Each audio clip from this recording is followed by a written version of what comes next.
ಓದಲು ಅಂತ ವಿದೇಶಕ್ಕೆ ಕಳಿಸಿದ್ರೆ ಪುನೀತ್ ಮಗಳು ಮಾಡಿದ್ದೇನು ಗೊತ್ತಾ? ಮಗಳು ಮಾಡಿದ್ದನ್ನು ನೋಡಿ ಒಂದು ಕಣ್ಣೀರನ್ನು ಹಾಕಿದ್ದಾರೆ ಒಂದು ಪುನೀತ್ ಅಪ್ಪು ಫ್ಯಾಮಿಲಿ. ಹೌದು ಸ್ನೇಹಿತರೆ, ಅಂದರೆ ಒಂದು ಅಶ್ವಿನಿ ಪುನೀತ್ ರಾಜ್ಕುಮಾರ್ ಅವರು ಹಾಗೆ ಒಂದು ದೊಡ್ಮನೆ ಕುಟುಂಬ ಒಂದು ಕಣ್ಣೀರನ್ನು ಹಾಕಿದೆ. ಸೊ ನನ್ನ ಮಗಳು ಚೆನ್ನಾಗಿ ಓದಲಿ ಅನ್ನೋ ಒಂದು ವಿಚಾರಕ್ಕೆ ಒಂದು ವಿದೇಶಕ್ಕೆ ಒಂದು ಪುನೀತ್ ರಾಜ್ಕುಮಾರ್ ಅವರು ತಮ್ಮ ಮಗಳನ್ನು ಕಳಿಸಿದರು. ವಿದೇಶದಲ್ಲಿ ನನ್ನ ಮಗಳು ಉನ್ನತ ವ್ಯಾಸಂಗವನ್ನು ಮಾಡಬೇಕು ಅನ್ನೋದು ಒಂದು ಪುನೀತ್ ರಾಜ್ಕುಮಾರ್ ಅವರ ಆಸೆಯಾಗಿತ್ತು. ಸೊ ಆ ಒಂದು ಆಸೆಯಂತೆ ಪುನೀತ್ ರಾಜ್ಕುಮಾರ್ ಅವರು ತಮ್ಮ ಮಗಳನ್ನು ವಿದೇಶದಲ್ಲಿ ಉನ್ನತ ವ್ಯಾಸಂಗಕ್ಕಾಗಿ ಇಟ್ಟಿದ್ದರು. ಆದರೆ ಅಲ್ಲಿ ಒಂದು ಪುನೀತ್ ರಾಜ್ಕುಮಾರ್ ಅವರ ಮಗಳು ಧೃತಿ ಮಾಡಿದ್ದನ್ನು ನೋಡಿ ಒಂದು ಕಣ್ಣೀರನ್ನು ಹಾಕಿದ್ದಾರೆ ಒಂದು ಪುನೀತ್ ರಾಜ್ಕುಮಾರ್ ಅವರ ಫ್ಯಾಮಿಲಿ. ಅಂದರೆ ಒಂದು ಅಶ್ವಿನಿ ಪುನೀತ್ ರಾಜ್ಕುಮಾರ್ ಅವರು ಒಂದು ಕಣ್ಣೀರನ್ನು ಹಾಕಿದ್ದಾರೆ. ಸೊ ಅಷ್ಟಕ್ಕೂ ಯಾಕೆ ಕಣ್ಣೀರನ್ನು ಹಾಕಿದರು, ಏನಾಯಿತು, ಇದೆಲ್ಲದರ ಬಗ್ಗೆ ಸಂಪೂರ್ಣವಾದ ಮಾಹಿತಿಯನ್ನು ಈ ಒಂದು ವಿಡಿಯೋದಲ್ಲಿ ನಾನು ನಿಮಗೆ ತಿಳಿಸ್ಕೊಡ್ತೀನಿ.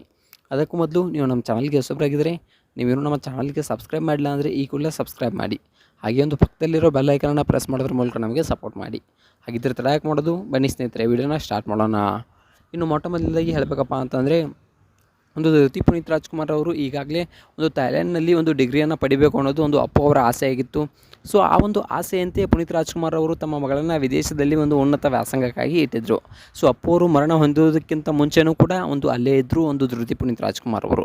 ಸೊ ಒಂದು ಅಪ್ಪು ಅವರು ಮರಣ ಹೊಂದಿದಾಗ ಕೂಡ ಒಂದು ಧೃತಿ ಪುನೀತ್ ರಾಜ್ಕುಮಾರ್ ಅವರು ವಿದೇಶದಿಂದ ಒಂದು ಫ್ಲೈಟ್ನಲ್ಲಿ ಬಂದಿದ್ದರು. ಆ ಒಂದು ದೃಶ್ಯಗಳು ಎಲ್ಲ ನಮ್ಮ ಕಣ್ಮುಂದೆ ಕಟ್ಟಿದ ಹಾಗೆ ಇವೆ. ಅಷ್ಟೆಲ್ಲ ಮಾಡಿದಂತಹ ಧೃತಿ ಪುನೀತ್ ರಾಜ್ಕುಮಾರ್ ಅವರು ಚೆನ್ನಾಗಿ ಓದಲಿ ಅನ್ನೋದು ಅಪ್ಪು ಅವರ ಆಸೆಯಾಗಿತ್ತು. ಆದಷ್ಟು ಬೇಗ ಅವಳ ಕಾಲ ಮೇಲೆ ಅವಳು ನಿಂತ್ಕೊಳ್ಳಿ, ಯಾಕಪ್ಪ ಅಂತಂದರೆ ನನ್ನ ಮೇಲೆ ಒಂದು ತಂದೆ ತಾಯಿಯ ಮೇಲೆ ಯಾವುದೇ ಕಾರಣಕ್ಕೂ ಅವಳು ಡಿಪೆಂಡ್ ಆಗಬಾರ್ದು, ಏನಾದರೂ ಸಾಧನೆಯನ್ನು ಮಾಡಲೇಬೇಕು ಅವಳು ಅನ್ನೋ ಒಂದು ಆಸೆಯಿಂದ ತಮ್ಮ ಮಗಳನ್ನು ವಿದೇಶದಲ್ಲಿ ಓದೋಕ್ಕೆ ಇಟ್ಟಿದ್ದರು. ಸೊ ಅಪ್ಪು ಅವರು ಕೂಡ ತುಂಬ ಒಳ್ಳೆಯ ವ್ಯಕ್ತಿ. ಸೊ ಎಷ್ಟೋ ಜನರಿಗೆ ದಾನ ಧರ್ಮಗಳನ್ನು ಮಾಡಿದ್ದಾರೆ. ಸೊ ಯಾವ ರೀತಿಯಪ್ಪ ಅಂತಂದರೆ, ಒಂದು ಯಾರಿಗೂ ಕೂಡ ಗೊತ್ತಾಗದೇ ಇರೋ ರೀತಿ ತುಂಬಾ ಒಂದು ದಾನ ಧರ್ಮಗಳನ್ನು ಅಪ್ಪು ಅವರು ಒಂದು ಮಾಡಿದ್ದಾರೆ. ಸೊ ಇಷ್ಟೆಲ್ಲ ಮಾಡಿದ ಅಪ್ಪು ಅವರಿಗೆ ಒಂದು ಮಗಳನ್ನು ಒಂದು ನೋಡಿಕೊಳ್ಳೋದು ಏನು ದೊಡ್ಡ ಮಾತಲ್ಲ. ಆದರೆ ನನ್ನ ಮಗಳು ಚೆನ್ನಾಗಿ ಓದಲಿ, ಅವಳ ಕಾಲ ಮೇಲೆ ಅವಳು ನಿಂತ್ಕೊಳ್ಳಿ, ಅವಳು 4 ಜನಕ್ಕೆ ಒಂದು ಹೆಲ್ಪ್ ಮಾಡೋ ರೀತಿ ಆಗಲಿ ಅನ್ನೋದು ಅಪ್ಪು ಅವರ ಆಸೆಯಾಗಿತ್ತು. ಸೊ ಆ ಕಾರಣಕ್ಕೆ ಅಪ್ಪು ಅವರು ಒಂದು ತಮ್ಮ ಮಗಳನ್ನು ವಿದೇಶದಲ್ಲಿ ಒಂದು ಓದೋಕ್ಕೆ ಅಂತ ಇಟ್ಟಿದ್ದರು.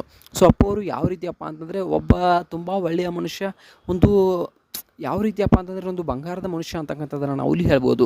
ಸೊ ಯಾಕಪ್ಪ ಅಂತಂದರೆ ಡಾಕ್ಟರ್ ರಾಜ್ಕುಮಾರ್ ಅವರು ಕೂಡ ಇಷ್ಟೊಂದು ಸಾಧನೆಯನ್ನು ಮಾಡಿಲ್ಲ. ಸೊ ಅಷ್ಟಕ್ಕಿಂತ ಹೆಚ್ಚಿನ ಸಾಧನೆಯನ್ನು ಇಂದಿಗೆ ಅಪ್ಪು ಅವರು ಮಾಡಿದ್ದಾರೆ. ಸೊ ಯಾವ ರೀತಿ ಅಂದರೆ, ಒಂದು ಯಾವುದೇ ಒಂದು ಸಮಾಜಮುಖಿ ಕಾರ್ಯಗಳನ್ನು ಎಲ್ಲೇ ಯಾರೇ ಆದರೂ ಕೂಡ ಹೇಳ್ಕೊಳ್ತಾರೆ, ಎಷ್ಟೇ ಒಂದು ಕಾರ್ಯಗಳನ್ನು ಮಾಡಿದ್ರು ಕೂಡ ಹೇಳ್ಕೊಳ್ತಾರೆ. ಆದರೆ ಇಂದಿಗೂ ಕೂಡ ಎಷ್ಟೊಂದು ಕಾರ್ಯಗಳನ್ನು ಮಾಡಿ, ಎಷ್ಟೊಂದು ದಾನ ಧರ್ಮಗಳನ್ನು ಮಾಡಿ, ಅದು ಯಾವುದನ್ನು ಅಪ್ಪು ಅವರು ಇಂದಿಗೂ ಹೇಳ್ಕೊಂಡಿಲ್ಲ. ಅದನ್ನು ಎಲ್ಲ ನೋಡಿದ್ರೆ ಒಂಥರ ಖುಷಿ ಆಗುತ್ತೆ. ಸೊ ಇಂಥ ಮನುಷ್ಯ ನಮ್ಮ ಕರ್ನಾಟಕದಲ್ಲಿ ನಮ್ಮ ಜೊತೆ ನಮ್ಮ ಒಬ್ಬ ಸ್ಟಾರ್ ಆಗಿ ಹುಟ್ಟಿರೋದು ಒಂದು ಹೆಮ್ಮೆಯ ವಿಷಯ ಅಂತಕ್ಕಂಥದ್ದನ್ನು ನಾವು ಇಲ್ಲಿ ಹೇಳ್ಬೋದು. ಸೊ ಇಷ್ಟೆಲ್ಲ ಮಾಡಿದ ಅಪ್ಪು ಅವರು ತಮ್ಮ ಮಗಳನ್ನು ವಿದೇಶದಲ್ಲಿ ಓದೋಕ್ಕೆ ಅಂತ ಇಟ್ಟಿದ್ದರು. ಆದರೆ ತುಂಬ ಚೆನ್ನಾಗಿ ಏನು ಧೃತಿ ಪುನೀತ್ ರಾಜ್ಕುಮಾರ್ ಅವರು ಓದ್ತಾ ಇದ್ದರು.